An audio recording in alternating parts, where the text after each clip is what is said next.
sighting is Gemini's Titan booster rocket. Lovell replies that he can see the booster as well as, quote, several actual sightings. I remember hearing this on my car radio, talked to NASA, and they confirmed that that was the phrase used, we have a bogey in sight. In NASA's official Gemini 7 mission report, published in January 1966, no mention is ever made of the infamous bogey recording. Neither Lovell nor Borman have ever commented publicly on this message. But as far as the American public is concerned, NASA denies the very existence of UFOs they've been covering up since the dawn of spaceflight. From the early years of the space program, NASA was beset with sighting reports from astronauts. September 13, 1966. Gemini 11 astronauts Richard Gordon and Charles Pete Conrad see something strange on their 16th revolution of Earth, 27 hours and 47 minutes after takeoff. Conrad radios ground control. He reports he has just seen an unidentified object about 50 miles downrange. It is metallic and revolving at more than 1 revolution per second. He then pulls out a camera and snaps 3 photographs. It drops down in front of them before quickly disappearing. Seen here are the actual photographs taken by Conrad aboard Gemini 11. And NORAD said that the only thing that they could imagine it was a booster from a Russian satellite. The NASA people threw out the NORAD explanation almost immediately. The Gemini 11 case is the only one that NASA considers to be unidentified. Gemini 11, however, was not the last NASA mission to have alleged encounters with UFOs. In fact, more and more UFO sightings were reported as Gemini opened the door to the Apollo program. The Apollo astronauts in particular were trailed by UFOs. It is alleged that Neil Armstrong, saw UFOs, that many of the astronauts did, but they won't talk about it publicly yet, but they might. Listen, Tranquility Base here. The Eagle has landed. The famous Apollo 11 mission reportedly experienced objects tracking the capsule, as well as objects that were photographed by the astronauts on the lunar surface.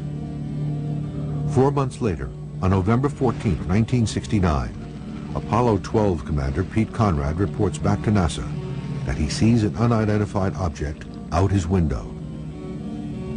An object which is at the same place all the time but appears to be tumbling. Well, we've had it ever since yesterday. It just seems to be tagging along with us. While the object is widely considered to be debris falling from the booster, many researchers remain skeptical.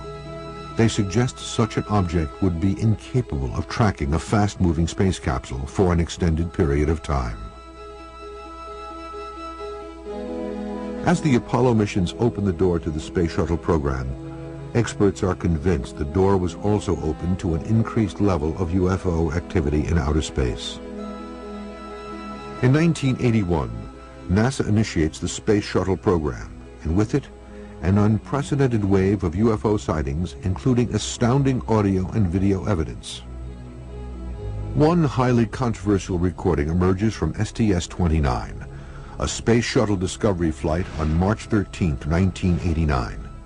Astronaut John Blaha reports the sighting of something unusual. One of the NASA transmissions that wasn't successfully sanitized, back in 1989, one of the astronauts on a space shuttle said, "We're still looking at the aliens." It was as plain as day. The following recording was reportedly intercepted by a ham radio operator in Maryland.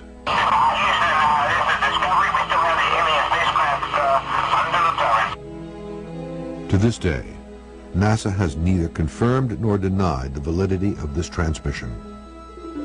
The space shuttle has 2 radio channels. One is a public channel that we all hear when NASA is broadcasting. We can hear what the astronauts are saying. The other channel is a Department of Defense encrypted channel, and that's where I believe the real conversations are going on. The new millennium ushered in more UFO sightings by NASA shuttle crews. One extraordinary recording occurred aboard Space Shuttle Flight STS-73. Mission specialist Catherine Coleman sees something curious on day 3 of the routine 15-day mission. This is October 21st, 1995. We have an unidentified flying object. And nothing after. I mean, there she is. Catherine's just floating around in there, and that's where I believe they went on to the Department of Defense encrypted channel on the space shuttle, and they continued the conversation. Researcher David Sereda has been studying unusual phenomenon in outer space for over a decade. It is his theory that NASA continued recording, but on a secret frequency, leaving us with more questions than answers. We have an unidentified flying object. Even recent shuttle missions have had eerie reports and sightings of strange objects. According to Sereda, some of the most shocking evidence of UFOs in outer space comes as recently as August 6, 2005, from Space Shuttle Flight STS-114. Well, the space shuttle is doing 18,000 miles an hour around the Earth. So the object is traveling obviously much faster than 18,000 miles an hour to catch up to the shuttle, to fly in tandem speed with it, and then it takes off and goes back out the other way. This is real footage from the space shuttle. Even considering that it may be just a few miles away from the space shuttle is obviously a very large UFO. The object enters quickly, dramatically changes speed and direction, then flies back out of frame. The trajectory and speed of the object defy all laws of physics, leaving researchers like Sereda to draw their own conclusions.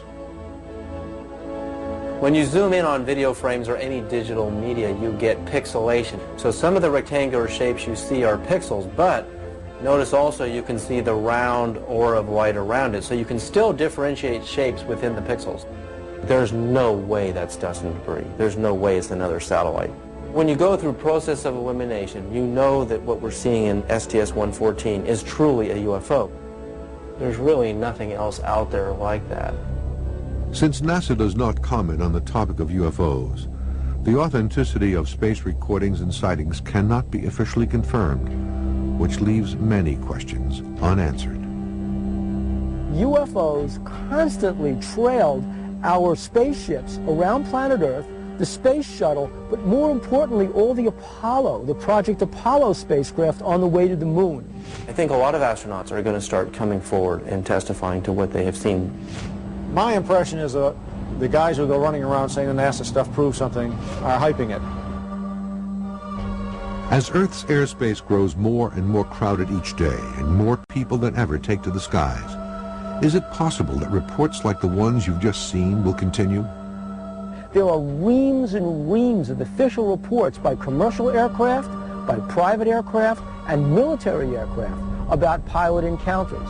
Even if, while we're sitting right here in California, a UFO turned up over Santa Monica Bay, you probably hear a great explanation of how it was a reflection of the sun behind the cloud.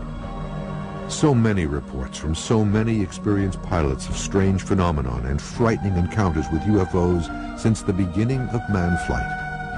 As our pilots fly through Earth's atmosphere and further into space, many continue to wonder, do the skies truly belong to us or to them?